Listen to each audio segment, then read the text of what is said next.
സ്വാഗതം പേജ് 10 സ്റ്റോറീസിലേക്ക്. നെതന്യാഹുവിനെതിരെ രണ്ടും കൽപ്പിച്ച് നീങ്ങുമെന്നുള്ള വ്യക്തമായ സൂചന നൽകി അതിരൂക്ഷമായ ഭാഷയിൽ പ്രതികരണവുമായി രംഗത്ത് വന്നിരിക്കുകയാണ് ഖത്തർ അമീർ Sheikh Tamim bin Hamad Al താനി. ഇസ്രയേലിൻ്റേത് ഭരണകൂട ഭീകരതയാണ്. അവർ ഞങ്ങളെ വഞ്ചിച്ചു. നെതന്യാഹുവിനെ നിയമത്തിന് മുന്നിൽ കൊണ്ടുവരണം. ഇത്തരമൊരു നടപടി തങ്ങളെ എത്രത്തോളം രോഷാകുലരാക്കുന്നുവെന്ന് പറഞ്ഞറിയിക്കാൻ കഴിയില്ല എന്നും ഖത്തർ അമീർ വ്യക്തമാക്കുന്നു. ഖത്തറിന്റെ ഈ പ്രതികരണം ഇസ്രയേലിനെതിരെ കടുത്ത നടപടിയിലേക്ക് ഖത്തർ നീങ്ങുന്നു എന്നുള്ള വ്യക്തമായ സൂചന നൽകുന്നതാണ്. ആദ്യ പ്രതികരണങ്ങളിൽ ഖത്തർ പ്രധാനമന്ത്രി Mohammed bin Abdul Rahman bin Jassim Al താനിയും രൂക്ഷമായ പ്രതികരണമാണ് നെതന്യാഹുവിനെതിരെ നടത്തിയത്. ഒരുപക്ഷെ അതിനേക്കാൾ കോപാകുലമായ പ്രസ്താവനയുമായാണ് ഖത്തറിന്റെ പരമാധികാരിയായ അമീർ രംഗത്തെത്തിയിരിക്കുന്നത് എന്ന് കാണാം. മാത്രമല്ല, തങ്ങൾ വളരെ പ്രിയപ്പെട്ടവരെന്ന് കണ്ട അമേരിക്കൻ പ്രസിഡന്റ് ഡൊണാൾഡ് ട്രംപിന്റെ ചതിയും ഖത്തറിനെ വല്ലാതെ അമർഷം കൊള്ളിക്കുന്നുണ്ട്. ട്രംപ് ഒരിക്കലും വിശ്വസിക്കാൻ പറ്റാത്ത ആളാണെന്നുള്ള വികാരമാണ് ഖത്തർ അധികാരികൾ ഇപ്പോൾ പങ്കുവെക്കുന്നത്. അതേസമയം ഇതുകൊണ്ടൊന്നും സമാധാന ശ്രമങ്ങളിൽ നിന്ന് ഖത്തർ പിന്മാറുമെന്ന് കരുതേണ്ട എന്നുള്ള വ്യക്തമായ സന്ദേശവും അവർ മുന്നോട്ട് വയ്ക്കുന്നു. അതായത് ഗാസയിലെ സമാധാന ശ്രമങ്ങളുമായി മുന്നോട്ട് പോകും. ഇതെല്ലാം കൊണ്ട് തന്നെ ഖത്തർ ചില നിർണായക തീരുമാനങ്ങളിലേക്ക് പോകുന്നു എന്നുള്ള അനുമാനമാണ് ഉണ്ടാകുന്നത്. ഖത്തർ മാത്രമല്ല, GCC രാജ്യങ്ങൾ ഒന്നാകെ ഖത്തർ തലസ്ഥാനമായ ദോഹയിൽ തിരക്കിട്ട കൂടിയാലോചനകളും നടക്കുകയാണ്. സൗദി, UAE, ജോർദാൻ ഭരണാധികാരികൾ ദോഹയിലുണ്ട്. ഈ വിഷയങ്ങളൊക്കെ തന്നെയാണ് ഈ വീഡിയോ പരിശോധിക്കുന്നത്. ആദ്യം ഖത്തർ അമീറും ഖത്തർ പ്രധാനമന്ത്രിയും എന്താണ് പറഞ്ഞത് എന്ന് പരിശോധിക്കാം. വളരെ നിർണായക കാര്യമാണ്. അത് പരിശോധിച്ച ശേഷം നമുക്ക് വീഡിയോയിലേക്ക് വിശദമായി പോകാം.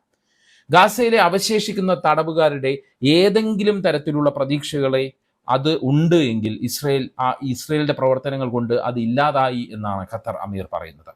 ഇസ്രയേൽ പ്രധാനമന്ത്രി ബെഞ്ചമിൻ നെതന്യാഹുവിനെ നിയമത്തിന് മുന്നിൽ കൊണ്ടുവരേണ്ടതുണ്ട്. രാജ്യാന്തര ക്രിമിനൽ കോടതി അന്വേഷിക്കുന്ന വ്യക്തിയാണ് നെതന്യാഹു. അയാൾ നിയമത്തെക്കുറിച്ച് പ്രസംഗിക്കാൻ ശ്രമിക്കുന്നു. നെതന്യാഹു എല്ലാ രാജ്യാന്തര നിയമങ്ങളും ലംഘിച്ചു.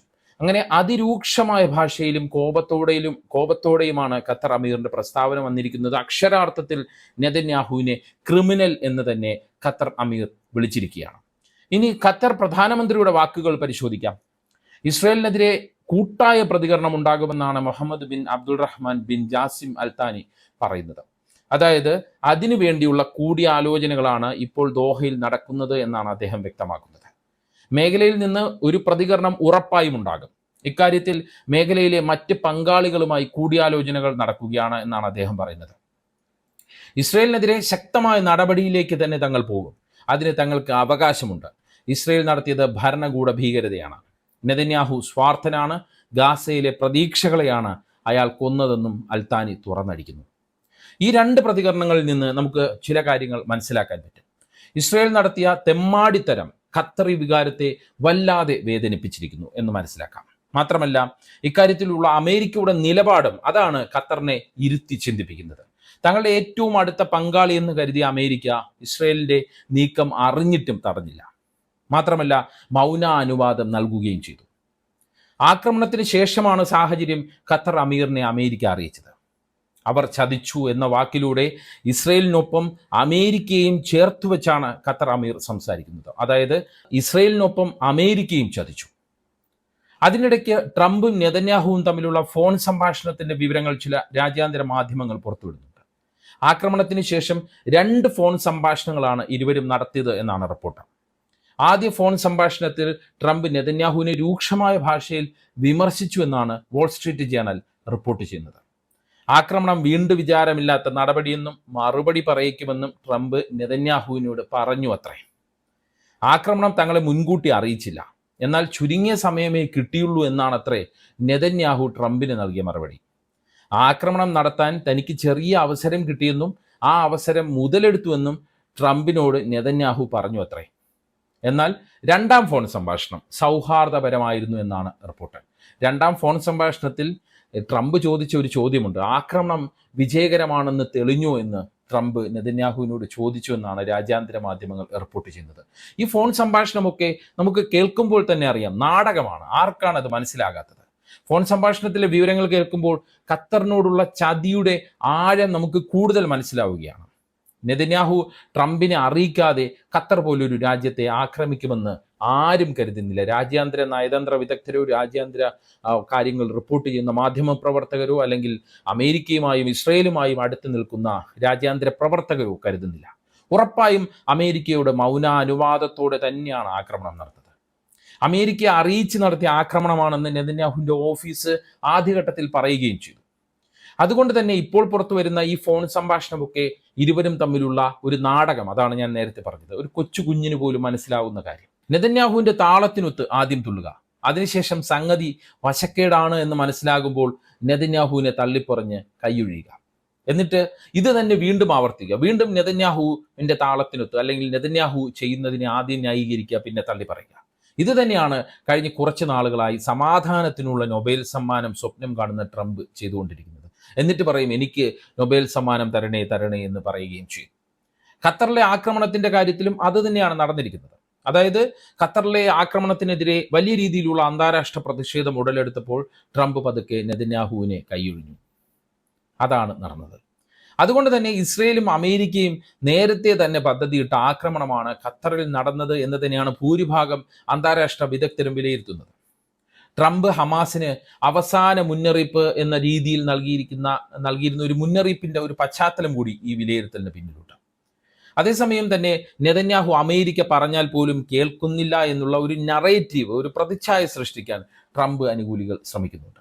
പക്ഷേ ഈ നറേറ്റീവ് രാജ്യാന്തര തലത്തിൽ അമേരിക്കയുടെ വില ഇടിക്കുകയാണ് എന്നാണ് വിലയിരുത്തൽ. പ്രത്യേകിച്ച് റഷ്യ, ചൈന, ഉത്തര കൊറിയ, ഇറാൻ സഖ്യം ശക്തി പ്രാപിക്കുന്ന പശ്ചാത്തലത്തിൽ ലോകം തന്നെ രണ്ട് ചേരിയായി മാറിക്കൊണ്ടിരിക്കുന്ന സാഹചര്യത്തിൽ, ആ രണ്ട് ചേരിയായി ലോകം മാറാൻ തന്നെ കാരണക്കാരൻ ട്രംപാണ്. ആ ഒരു സാഹചര്യത്തിൽ അമേരിക്ക എന്ന രാജ്യത്തിന്റെ വിദേശ നയത്തിൽ ഇത്തരത്തിലുള്ള വിശ്വാസ്യത ഇല്ലാതാകുന്നത് കൃത്യമായി മുതലെടുക്കാൻ റഷ്യയ്ക്കും ചൈനയ്ക്കും കഴിയും. ഇക്കാര്യം ട്രംപ് ഭരണകൂടം കണക്കിലെടുത്തില്ലെങ്കിൽ അമേരിക്ക വലിയ വില കൊടുക്കേണ്ടി വരുമെന്നാണ് അമേരിക്കൻ അനുകൂല പാശ്ചാത്യ നയതന്ത്ര വിദഗ്ധർ തന്നെ അമേരിക്കയ്ക്ക് മുന്നറിയിപ്പ് നൽകുന്നത്. ഇസ്രയേലിന് ഇങ്ങനെ വിട്ടാൽ വലിയ ഭീഷണിയായി മാറുമെന്ന് നാറ്റോ അംഗരാജ്യങ്ങളും ട്രംപിനോട് മുന്നറിയിപ്പിന്റെ സ്വരത്തിൽ പറയുന്നുണ്ട്. സഖ്യരാജ്യമായി ഇസ്രയേലിനെ കാണാൻ കഴിയാത്ത സ്ഥിതിയുണ്ടെന്നാണ് നാറ്റോ അംഗരാജ്യങ്ങളുടെ തന്നെ ഒരു നിലപാട്. GCC രാജ്യങ്ങളെ പിണക്കുന്നത്, അതായത് ഖത്തർ, സൗദി പോലുള്ള അല്ലെങ്കിൽ UAE പോലുള്ള GCC രാജ്യങ്ങളെ പിണക്കുന്നത് ആ മേഖലയിൽ റഷ്യയ്ക്ക് സ്വാധീനം ഉണ്ടാക്കി കൊടുക്കാൻ മാത്രമേ ഉപകരിക്കൂ എന്നാണ് നാറ്റോ രാജ്യങ്ങളുടെയും യൂറോപ്യൻ യൂണിയന്റെയും നിലപാട്. പ്രത്യേകിച്ച് പശ്ചിമേഷ്യയിൽ ഇറാൻ ശക്തി തെളിയിച്ച ഒരു സാഹചര്യം അവിടെ നിലനിൽക്കുന്നുണ്ട്. ഇസ്രയേലിന് കരുത്തുറ്റ രീതിയിൽ ഇറാൻ നൽകിയ മറുപടി ഗൾഫ് രാജ്യങ്ങളുടെ മുന്നിലുണ്ട്.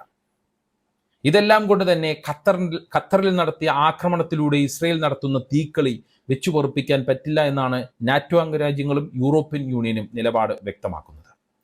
നെതന്യാഹു മറുപടി പറയേണ്ടി വരുമെന്നുള്ള സൂചന തന്നെയാണ് നാറ്റോ രാജ്യങ്ങൾ നൽകുന്നത്.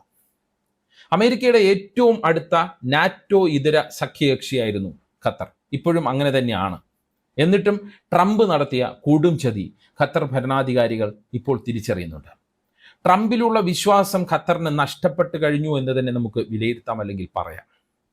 എന്തായാലും ഗൗരവമേറിയ കൂടിയാലോചനകളാണ് ദോഹയിൽ നടക്കുന്നത്. ഞാൻ നേരത്തെ പറഞ്ഞതുപോലെ സൗദി ഭരണാധികാരി സൽമാൻ രാജാവ് ദോഹയിലുണ്ട്, ജോർദാൻ രാജാവ് ദോഹയിലുണ്ട്, ഒപ്പം UAE പ്രധാനമന്ത്രിയും അതുമായി ബന്ധപ്പെട്ട അധികാരികളും ദോഹയിലുണ്ട്.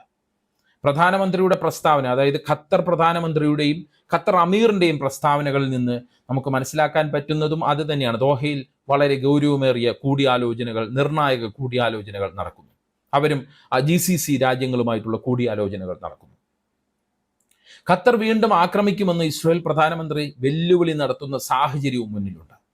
ഹമാസ് നേതാക്കളെ ഖത്തറിൽ നിന്ന് പുറത്താക്കണമെന്നാണ് ഇസ്രായേൽ വീണ്ടും വീണ്ടും ആവശ്യപ്പെടുന്നത്. ഇതെല്ലാം ഖത്തറിലും അറബ് ലോകത്തും വല്ലാത്ത അമർഷം നിറയ്ക്കുന്നുണ്ട്. അമേരിക്കയുടെ അഴകുഴമ്പൻ സമീപനവും അവരെ വേദനിപ്പിക്കുന്നു. അത് അറബ് ലോകത്തിൻ്റെ തുടർ തീരുമാനങ്ങളിൽ ഏത് രീതിയിൽ പ്രതിഫലിക്കും എന്നതാണ് ഇനി അറിയേണ്ടത്. ഈ വിഷയത്തെക്കുറിച്ചുള്ള നിങ്ങളുടെ അഭിപ്രായം കമൻറ്റ് ചെയ്യുക. പേജ് 10 സ്റ്റോറീസിലെ വീഡിയോകൾ വാട്സപ്പിൽ കിട്ടാൻ കമൻറ്റ് ബോക്സിലുള്ള ലിങ്കുകൾ ക്ലിക്ക് ചെയ്ത് വാട്സപ്പ് ഗ്രൂപ്പിലോ ചാനലിലോ അംഗമാവുക. നന്ദി, നമസ്കാരം.